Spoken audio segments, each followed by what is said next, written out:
First contact and misunderstanding. In the vast expanse of the Milky Way, the Zarkonian Empire reigned supreme. For millennia, they had explored, conquered, and assimilated countless species into their domain. Their sleek, biomechanical ships glided through the cosmos, a testament to their technological prowess. To the Zarkonians, the universe was theirs for the taking, and no force could stand in their way. That is, until they stumbled upon a small blue planet in an unremarkable solar system. Admiral Excelfor, commander of the Zarkonian exploration fleet, peered at the holographic display of Earth with his 4 eyes. His tentacles twitched with curiosity as he observed the primitive civilization below. "Fascinating," he mumbled. "These creatures have barely managed to leave their own atmosphere, yet they've survived this long without being conquered or destroyed." His second-in-command, Sub-Admiral Vexera, floated beside him. "Perhaps they are not worth our time, Admiral. They seem hardly more advanced than the Groxians we subjugated last cycle." Xelthor's bioluminescent patterns flashed with amusement. "Appearances can be deceiving, Vexera.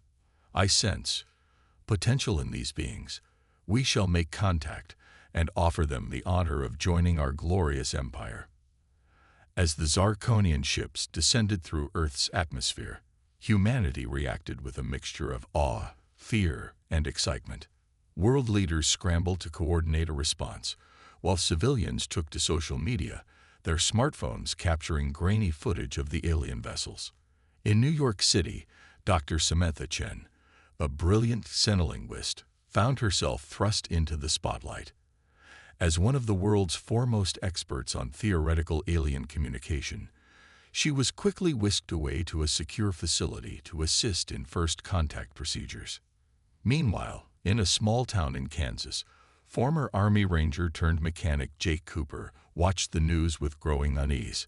Something about the alien ship's movements struck him as oddly familiar, reminiscent of military formation flying he'd seen during his tours of duty. As the Zarkonian ships hovered over major cities worldwide, Admiral Xelthor's voice boomed across the planet, transmitted through advanced technology that bypassed all human communication systems. "People of Earth," the alien voice reverberated, distorted yet understandable. "We are the Zarkonian Empire, bringers of order and progress to the galaxy. We offer you the opportunity to join our grand civilization and benefit from our superior knowledge and technology. Resist, and you will be persuaded." In the secure facility, Dr. Chen's fingers flew across her keyboard as she analyzed the alien language. "This isn't just a greeting," she muttered to the government officials hovering anxiously behind her. "There are layers of subharmonic frequencies. It's like they're trying to influence our brain patterns." Across the globe, millions of humans felt a strange compulsion to welcome their new alien overlords, but not everyone was affected. Jake Cooper shook his head, clearing away a fog that had momentarily clouded his thoughts. "Oh, hell no," he growled, reaching for his phone to call his old military contacts. "We didn't fight for freedom on Earth just to give it up to some squid-faced spacemen." As the hours ticked by, it became clear that humanity's response was not what the Zarkonians had expected. While some people were swayed by the alien influence, many more resisted, their innate stubbornness and individualism proving stronger than anticipated. Admiral Excelthor's bioluminescent patterns pulsed with frustration. "Impossible. No species has ever resisted our persuasion techniques to this degree. Vexera, prepare the subjugation protocols. If these humans will not accept our benevolent offer, we shall demonstrate our power." But as the Zarkonian ships positioned themselves to attack, they encountered an unexpected problem. Their weapons systems, typically overwhelming against primitive planets, seemed to be malfunctioning. Unbeknownst to them, Earth's unique magnetic field was interfering with their targeting systems. On the ground, Dr. Chen had made a breakthrough. Their language, it's not just communication, it's a weapon. They're used to simply talking species into submission. But humans, we're too diverse, too contradictory. Our minds don't work the way theirs do. As the alien ships struggled to launch their attack, humanity's defenders scrambled to mount a response. Military jets took to the skies, even as scientists and engineers worked feverishly to understand and counteract the alien technology. Jake Cooper found himself recruited back into service, his uncanny ability to resist the alien influence making him a valuable asset. As he boarded a hastily modified fighter jet, he couldn't help but grin. "All right, E.T.," he muttered. "Let's see how you like a little human hospitality." The battle for Earth had begun, and humanity's sleeping potential was about to be unleashed in ways that would forever change the galaxy. Human ingenuity unleashed. As the Zarkonian ships loomed menacingly over Earth's cities, humanity's response was anything but uniform. In some areas, panic and chaos reigned. In others, an eerie calm settled as people waited for their governments to act. But in countless labs, workshops, and makeshift command centers around the world, human ingenuity was kicking into high gear. Dr. Samantha Chen had barely slept in 48 hours, her eyes bloodshot as she stared at screens filled with alien linguistics and brainwave patterns. "It's not just language," she explained to the joint task force assembled around her. "Their entire method of control is based on a sort of psychic conformity. They expect other species to fall in line because that's all they've ever known." A grizzled general leaned forward. "That's fascinating, Doctor, but how does it help us fight them?" Chen's eyes lit up with excitement. "Don't you see? We're not just resisting them. We're confusing them. Human minds are like jazz music to their classical orchestra. They can't predict us because we can barely predict ourselves." Meanwhile, in the skies above North America, Jake Cooper was putting that unpredictability to the test. His fighter jet, hastily retrofitted with experimental countermeasures, weaved through the air in patterns that seemed to befuddle the alien ships. "Yeehaw!" Jake whooped as he barrel-rolled past a Zarkonian vessel, his unorthodox maneuvers making him nearly impossible to target. "How'd you like them apples, squiddies?" But it wasn't just military might that humanity was bringing to bear. In Silicon Valley, a team of hackers led by the enigmatic Cipher had been working non-stop to crack the alien communication systems. "It's like nothing we've ever seen," Cipher muttered, her fingers a blur across multiple keyboards. "But at its core, it's still data. And where there's data..." Suddenly, her screens lit up with streaming alien code. "We're in," she shouted triumphantly. "Someone get me a direct line to the military. We can't destroy them, but we might just be able to confuse the hell out of them." Across the planet, similar breakthroughs were happening at an astonishing pace. In Mumbai, a team of engineers had reverse-engineered a fallen alien probe, unlocking secrets of their propulsion technology. In Lagos, biochemists had isolated the compound that allowed the Zarkonians to influence human minds and were working on a countermeasure. Admiral Excelthor watched in growing dismay as his fleet's carefully coordinated attack fell into disarray.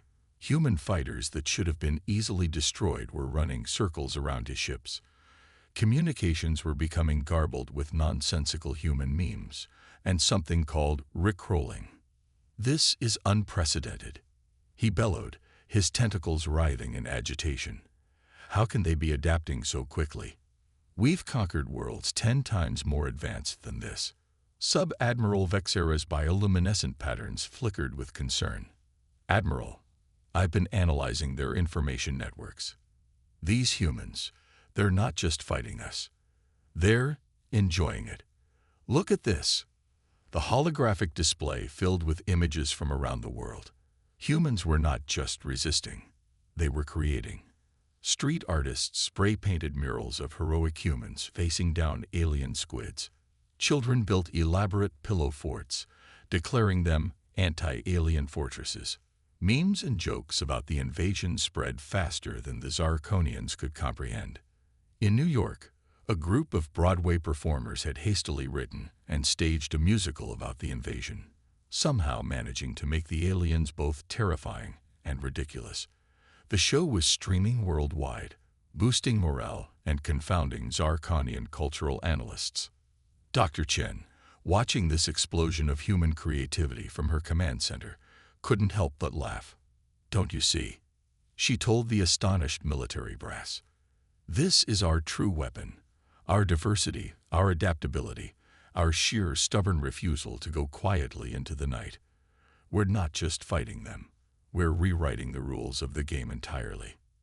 As if to punctuate her point, a notification popped up on her screen. A 15-year-old girl in Australia had just uploaded a video demonstrating how to build a signal jammer that interfered with Zarkonian ship-to-ship communication, using parts from old cell phones and microwave ovens.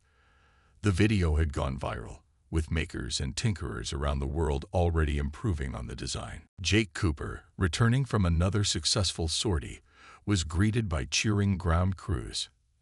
As he climbed out of his jet, a young technician rushed up to him with a tablet.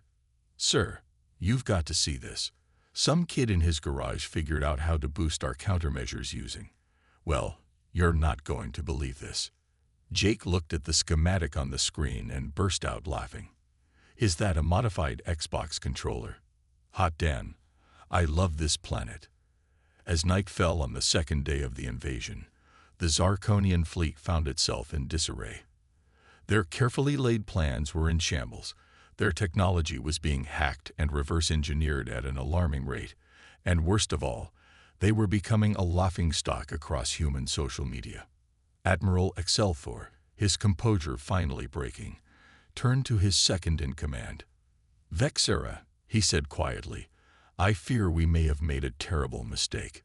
These humans, they're not primitive at all. They're something else entirely."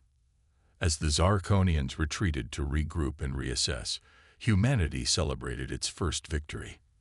But deep in their secret labs and hidden bunkers, Earth's brightest minds knew this was just the beginning. The Zarkonians would be back, and next time, they'd be ready for humanity's tricks. But so would humanity. In labs, garages, and hackerspaces around the world, people were already dreaming up new ways to fight, to create, to survive. The sleeping giant had been awakened, and the galaxy would never be the same. The Galactic stage. As the Zarkonian fleet retreated to the edges of the solar system, Earth erupted into a frenzy of activity. The initial invasion had lasted barely a week, but it had changed everything. Humanity, once divided by borders and ideologies, now found itself united against a common threat, and energized by the realization of its own potential. Dr. Samantha Chen stood before the newly formed United Earth Council, her holographic image projected to representatives from every nation. "Ladies and gentlemen," she began, her voice steady despite her exhaustion, "we've won the battle, but the war is far from over. The Zarkonians will return, and they won't underestimate us again." In the months that followed, Earth underwent a transformation unlike anything in its history.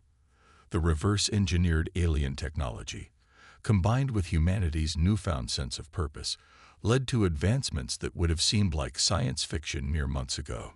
Jake Cooper found himself at the forefront of this change, test-piloting spacecraft that incorporated both Zarkonian tech and human innovation. As he guided a sleek, silver ship through the rings of Saturn, he whistled in appreciation. "Now this is what I call a ride," he murmured, executing a maneuver that would have been impossible in traditional aircraft. Back on Earth, Cipher and her team of hackers had expanded their operations, creating a global network that monitored the far reaches of the solar system for any sign of Zarkonian activity. But they didn't stop there. Using the communication protocols they'd gleaned from the alien ships, they began reaching out into the galaxy. "It's like the early days of the internet," Cipher explained to a rapt audience of scientists and politicians. "There's a whole galactic network out there, and we're just beginning to tap into it. And let me tell you, folks, we're not the only ones who've had trouble with the Zarkonians." Indeed, as humanity made its first tentative connections with other species, they discovered a galaxy far more complex than they had imagined. The Zarkonian Empire, while vast, was not unopposed. Other alien civilizations, long suppressed or hidden, began to take notice of the upstart humans who had managed to do the impossible. Dr. Chen found herself working around the clock, coordinating with linguists and diplomats to establish communication protocols with a dizzying array of alien species. "It's like nothing we could have imagined," she told her team, her eyes shining with excitement. Each species thinks so differently, perceives reality in unique ways. But underlying it all is a common desire for freedom, for self-determination. As news of Earth's resistance spread across the galaxy, other worlds began to stir. The Voluxians, a race of energy beings who had long hidden from Zarkonian detection, reached out to offer humanity advanced shielding technology. The Krell, silicon-based lifeforms who had been fighting the guerrilla war against the Empire for centuries, shared tactics and intelligence. But not all aliens were friendly. The Drakmar, a warrior race that had aligned themselves with the Zarkonians, saw humans as a threat to be eliminated. Their raids on the outer colonies humanity had begun to establish pushed Earth's defenses to the limit. Jake Cooper found himself leading Earth's first true space fleet, a ragtag assembly of human ingenuity and alien technology. As they engaged in dogfights around the moons of Jupiter, he couldn't help but grin. "If my old drill sergeant could see me now," he chuckled, barrel rolling his ship to avoid Drakmar fire. On Earth, the changes were no less dramatic. Cities began to incorporate alien architecture, melding human aesthetics with extraterrestrial function. Schools added xenobiology and astropolitics to their curriculums. And in labs around the world, scientists worked tirelessly to unlock the secrets of faster-than-light travel. But with these advancements came new challenges. As humanity reached for the stars, old divisions began to resurface. Nations squabbled over the rights to alien technology. Corporations sought to monopolize off-world resources. Religious leaders grappled with the theological implications of alien life. Dr. Chen, now serving as Earth's chief xenodiplomat, found herself mediating not just between humans and aliens, but between competing human factions. "We can't afford to fall back into our old patterns," she warned the United Earth Council. "The galaxy is watching. How we conduct ourselves now will determine our place in the cosmic community." Cipher, for her part, had become something of a cult hero. Her hacker collective, now officially sanctioned but still delightfully irreverent, worked to keep humanity's newly acquired technology open and accessible to all. "Information wants to be free," she declared, "even if that information comes from a dozen light years away." As the first year of Earth's emergence onto the galactic stage drew to a close, humanity found itself at a crossroads. They had survived first contact, repelled an invasion. As the first year of Earth's emergence onto the galactic stage drew to a close, humanity found itself at a crossroads. They had survived first contact, repelled an invasion, and taken their first steps into a larger universe. But the challenges ahead were immense. In orbit around Mars, a massive construction project was underway. The Starbridge, as it had been dubbed by an enthusiastic public, would serve as humanity's first true interstellar port. Ships from a dozen alien races contributed to its construction, a symbol of the complex alliances Earth was beginning to form. Jake Cooper, now Admiral Cooper of Earth's Cosmic Defense Force, watched the construction from the bridge of his flagship, the ESS Resilience. "Never thought I'd see the day," he mused, his weathered face reflected in the viewscreen. Humans working alongside beings that looked like they're straight out of a sci-fi flick. His reverie was interrupted by an urgent communication from Earth. Dr. Chen's holographic form materialized on the bridge, her expression grave. "Jake, we've got a situation. Our deep space probes have detected a massive Zarkonian fleet assembling at the edge of the Orc cloud. This isn't just a retaliatory strike. They're bringing everything they've got." Jake's jaw tightened.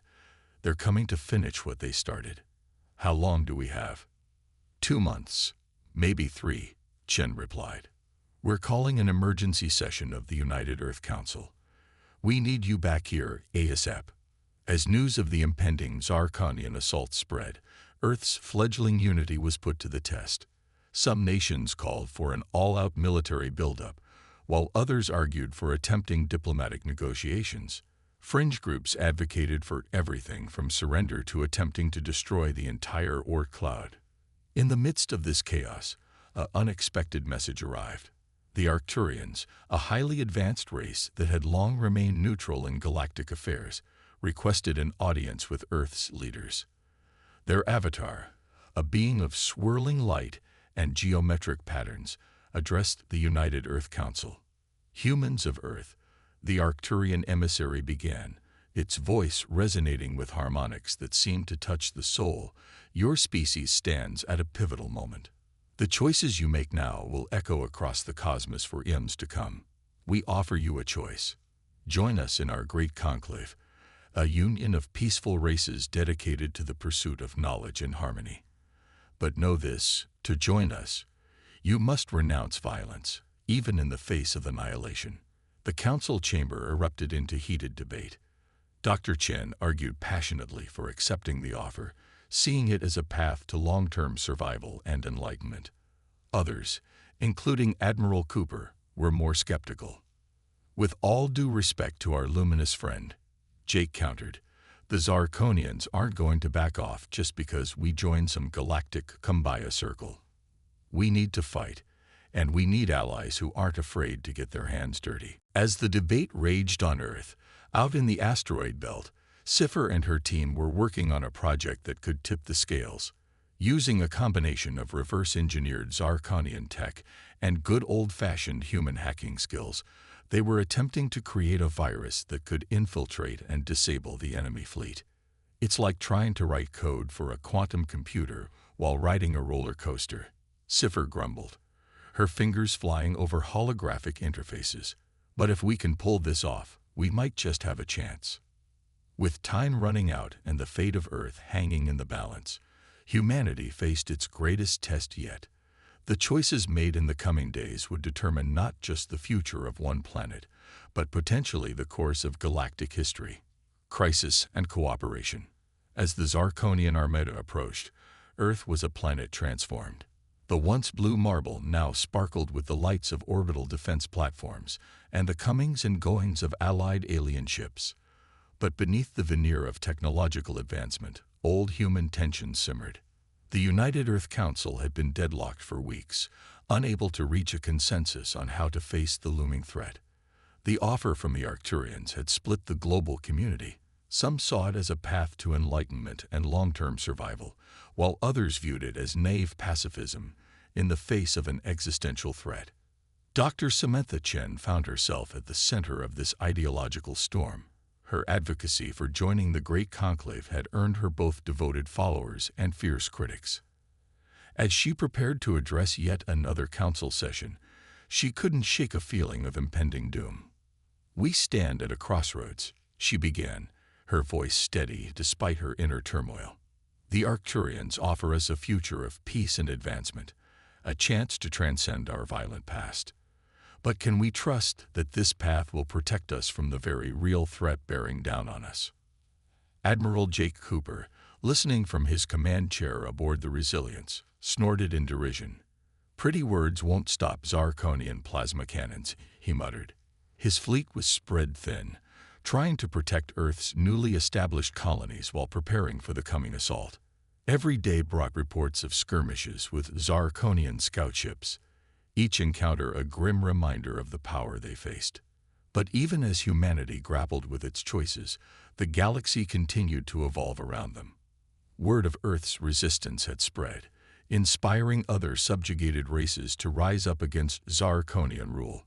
The once mighty empire found itself fighting brushfire rebellions across dozens of star systems. In a hidden base deep within the Kuiper Belt, Sci-Fi and her team worked feverishly on their digital weapon. The virus they were developing was like nothing ever before created, a fusion of human coding ingenuity and alien quantum computing principles. "It's alive." Sci-Fi cackled as the virus passed another simulated test. "Well, not literally. But it's thinking, adapting. The Zarkonians won't know what hit them." But their excitement was short-lived. A priority message from Earth Central Command changed everything. The Zarkonians had somehow detected the virus project and launched a specialized strike force to destroy it. Incoming bogies, the base's eye warned, its usual calm voice tinged with urgency. Multiple Zarkonian stealth destroyers detected on approach vector. Siffer's eyes widened in alarm. We're not done yet. We need more time. She turned to her team, determination etched on her face. Initiate Protocol Omega. Download everything we've got to the quantum drives and prepare for emergency evac. As alarms blared and her team scrambled to save their work, Siffer sent out a desperate call for help. But with Earth's forces stretched thin, who could reach them in time? The answer came from an unexpected quarter. A fleet of sleek, crystalline ships suddenly dropped out of faster-than-light travel near the base. The Voluxians, Earth's energy-being allies, had answered the call. Your creativity must not be lost. The Voluxian commander transmitted. We will hold off the Zarkonians. Complete your work, humans. The galaxy's future may depend on it. What followed was a battle unlike any in human history. The Voluxian ships danced through space, their energy weapons lighting up the void. The Zarkonian destroyers, caught off guard by the unexpected resistance, fought back with savage intensity. Inside the base, Siffer and her team worked with desperate speed, the sounds of battle reverberating through the station's hull. Come on, Siffer muttered, watching the progress bar of the final upload. Don't fail me now, you beautiful string of ones and zeros. Back on Earth, the news of the attack galvanized the quarreling factions. Dr. Chen, realizing that peaceful intentions alone wouldn't save humanity, made a difficult decision. We cannot abandon our principles, she told the council, but neither can we stand idly by while others fight our battles. I propose a third path, one that combines the wisdom of the Arcturians with the strength we've discovered within ourselves. Her impassioned speech seemed to break the deadlock. The council voted to pursue a dual strategy. They would accept the Arcturians' offer to join the Great Conclave, but not as passive members. Earth would position itself as a bridge between the peaceful elder races and the younger, more volatile species of the galaxy. As the vote was tallied, Admiral Cooper received the transmission he'd been dreading. This is Siffer. The hacker's voice crackled over the comms, strained but triumphant. Package is secure, but we've taken heavy damage. Request immediate evac. Jake's jaw clenched. The Resilience was the closest ship with enough firepower to take on the remaining Zarkonian forces, but diverting to the Kuiper Belt would leave Earth exposed. It was an impossible choice, the kind that defined leaders and altered the course of history. Helm, he ordered, his voice heavy with the weight of command. Set course for the Kuiper Belt, maximum speed. And someone get me a direct line to those glowing Arcturian folks. Tell them if they want to prove their worth to humanity, now's the time. As the Resilience streaked towards the embattled outpost, Earth's fate hung in the balance. The virus that could turn the tide of war was nearly complete, but its creators were under siege. The Zarkonian main fleet drew ever closer, while humanity's newfound allies faced their own trials across the stars. In this darkest hour, the true test of humanity's place in the cosmos was about to begin. Would they rise to the challenge, forging a new path that combined the best of their warlike past and their aspirational future? Or would the sleeping giant, so recently awakened, be driven back into slumber? This time, perhaps forever. The next few hours would decide not just the fate of Earth, but the future of the galaxy itself. A new era dawns. The void of space erupted in a dazzling display of energy weapons and explosions as the ESS Resilience burst onto the scene near the Kuiper Belt. Admiral Jake Cooper stood on the bridge, his face illuminated by the tactical displays showing the chaos of battle. Status report, he barked. Voluxian fleet is down to 30% strength, sir, his tactical officer responded. Zarkonian forces are pressing hard on the research base. Siffer's team is still holding out, but their defenses are failing. Jake's jaw clenched. All right, people, this is what we've trained for. All hands, battle stations. Let's show these squid faces what happens when you back humanity into a corner. The Resilience plunged into the fray, its advanced weapons, a fusion of human innovation and reverse-engineered alien tech, blazing. Zarkonian ships, caught off guard by the sudden reinforcements, began to break formation. Deep within the research base, Sci-Fi and her team worked feverishly to complete the virus. Sweat beaded on her forehead as her fingers danced across holographic interfaces. Come on, she muttered. A proximity alarm blared, indicating a breach in the base's outer defenses. We don't have much time left, people. Let's make it count. Back on Earth, Dr. Samantha Chen stood before the newly assembled Galactic Council, a mix of human representatives and alien allies. The Arcturian emissary, a being of swirling light, hovered nearby. The battle we face today is not just for Earth. Chen addressed the council, her voice steady despite the weight of the moment. It's for the right of all species to choose their own path. The Zarkonians believe in subjugation. We propose a different way. A galactic community built on cooperation, diversity, and the free exchange of ideas. As she spoke, the council chamber's displays lit up with incoming transmissions. Across the galaxy, oppressed species were rising up against their Zarkonian overlords.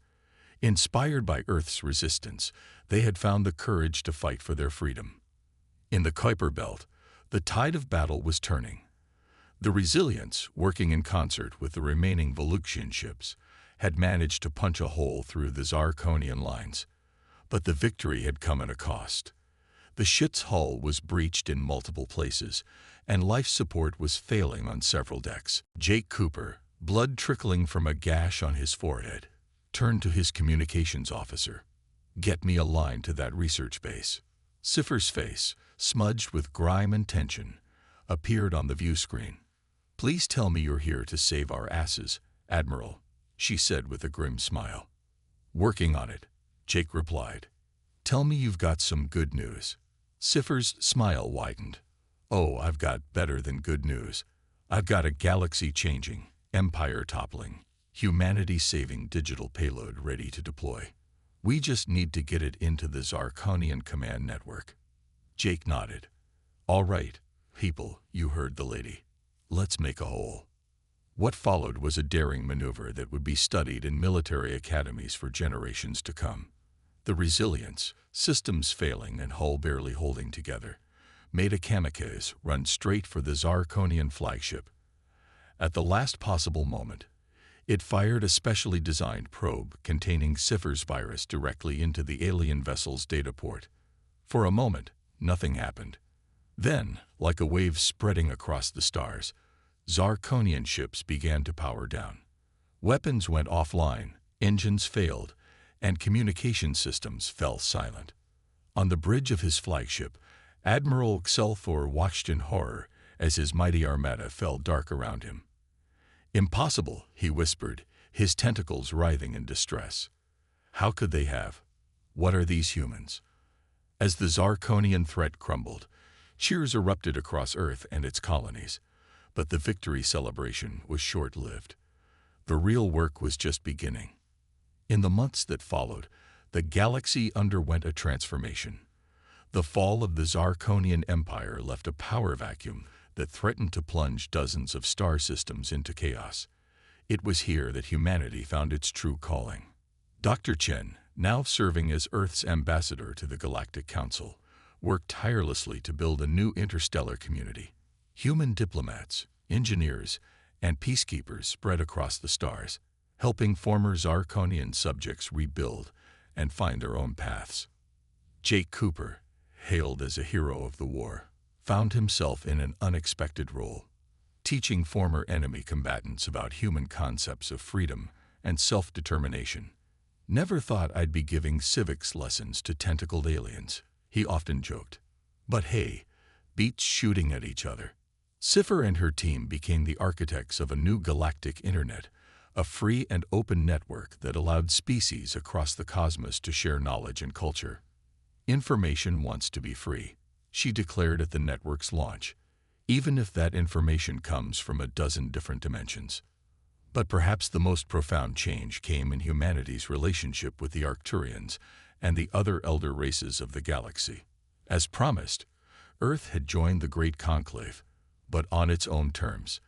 Humans brought with them a unique blend of creativity, adaptability, and a willingness to challenge the status quo that invigorated the ancient alliance.